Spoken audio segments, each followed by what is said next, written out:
New York, New York, the Big Apple.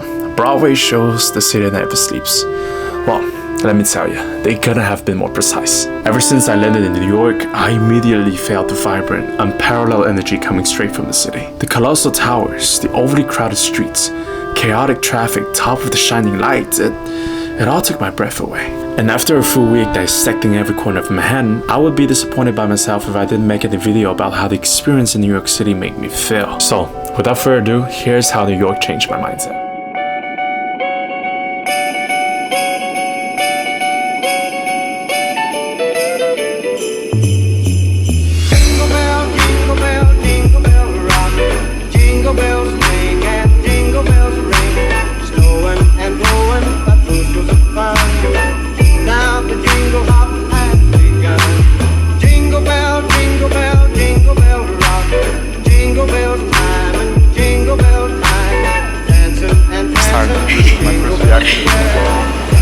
No way! Oh, no, this is crazy!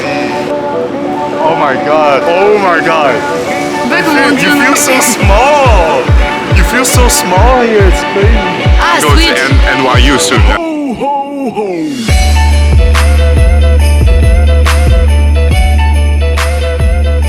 Guys, I know I'm a big fan. I found a spot where Electro fought Spider-Man, the Amazing Spider-Man here. It was right here.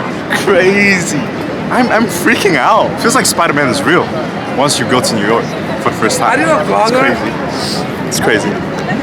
But what I see actually is like, I see opportunity, you know. Ads everywhere, people running around like they have no time. It's crazy. Like everybody has their own life here. And like the energy you feel, it's just immense. So rapid here.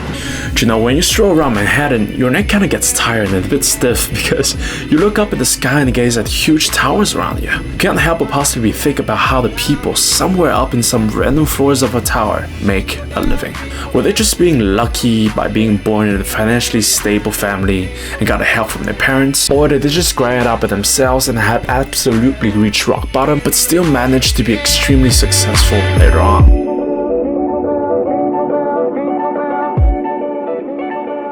Alright guys, I'm on the Manhattan Bridge right now. You can see the Brooklyn Bridge behind me. And no, all I wanted to say is that this new year in New York made me realize that I actually need to start a plan for this year to invest more time in enhancing my skills, my old skills, my new skills, you know. Maybe potentially find a internship. Oh, there's a train coming. I don't know how to say it. It's like, you know, it's like when you go to the gym and like you see some guy repping out more reps than you do, more weights than you do, you're like, damn man, I'm jealous. I want to do more than him. So you keep on doing more.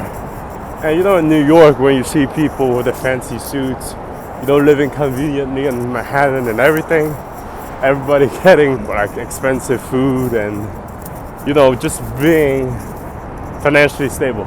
You're kind of here and you see that and you really want to reach that sort of comfortable living lifestyle, you know. It shined a light on me and it kind of summoned this voice back in my head saying like, this year a man gotta get a grip, because if he wants to live in this beautiful city, then there's no better place to start running now.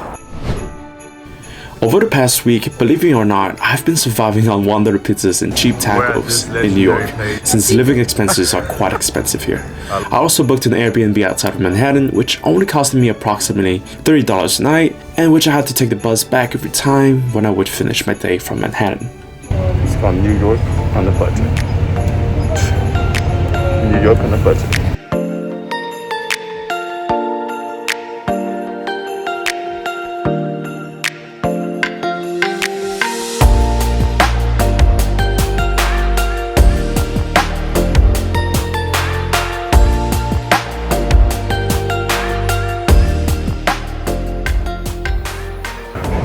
New York in a nutshell, running for your life, let's grab the bus.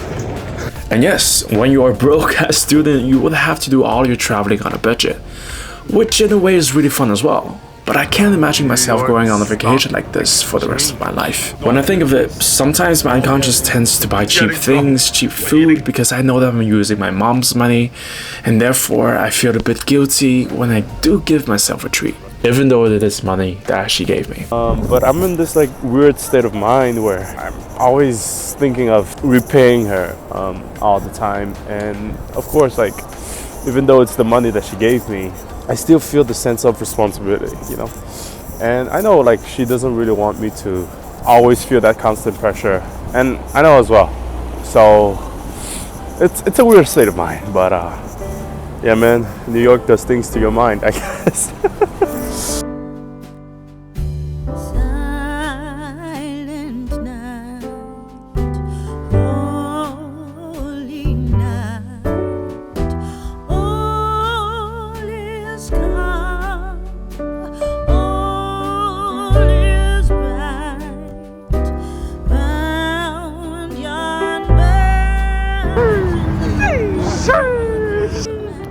How was your day today, Sasa? Good. Good? It got worse when I saw You it. got work? Oh, wow, okay. The time being in New York. How's my time been in New York? Yeah. It's flabbergasting. It is utterly amazing. Yeah. Or like in the middle of the fucking Manhattan. It's like people pee there all the time. No, but like I've actually been amazed by how it's like big in the city movies, is. you I know it's like better actually like than the movies. movie. You are basically in a jungle of towers. Sometimes the Empire State Building is pretty high, but since you're surrounded by so many towers, you can't actually see it because it's like kind of hidden. Yeah. Every tower is kind of hidden if you don't know where it is. And there's like cool buildings everywhere. Yeah, You know? true. This is cold, man. This is cold. How many people live in New York? Wait, let me check. Okay, so around 8.5 million people. You know, when I first landed here, I felt tiny. I guess I understand that when people move here or go here for the first time, the sense of loneliness, because it's quite normal that you feel lonely in this very, very wide city with so many people. It is hard to make friends if you don't know anyone. But one thing I've realized in New York is that there's so many people that comes from every corner of the world. It is so international. And you'll be surprised by how many people are in the same situation as you. So I guess New York opened my eyes on how social people can be here, you know, you just have to make the first move. Never be afraid to start a conversation because they are in the same situation as you. They don't know anyone, and they would be super grateful if you could, you know, make the first step. Yeah, that's literally how easy it is. And now, yes, I am alone talking to a phone. No, I'm not, because I'm talking to you lovely people that supports me every day. Those who do. Love y'all. First of all, I was very lucky for my friend Eva that came and spent the holidays with me all the way from France. And by ice skating on Christmas Day, we've met Agostina, a total stranger that was struggling badly on the skating rink, but eventually became one of the greatest encounters ever. In a nutshell, from now on I will never hesitate on initiating a conversation with a friendly stranger. Because, you know, you actually don't really know where it might lead. Okay, speak. Speak. Oh my god, this is crazy. Oh my god. No, this is not happening. This is so weird. She's like 15 meters away from me. Habla español. I'm gonna tell you a secret. You can tell me in Spanish. I would try. Yo busco el amor. Una amora. See, that's my secret. Yeah. I start every clip like this.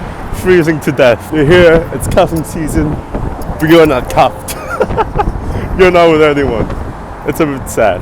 Something I learned about myself is that sometimes I may be too picky, because sometimes, you know, when you see a tiny red flag,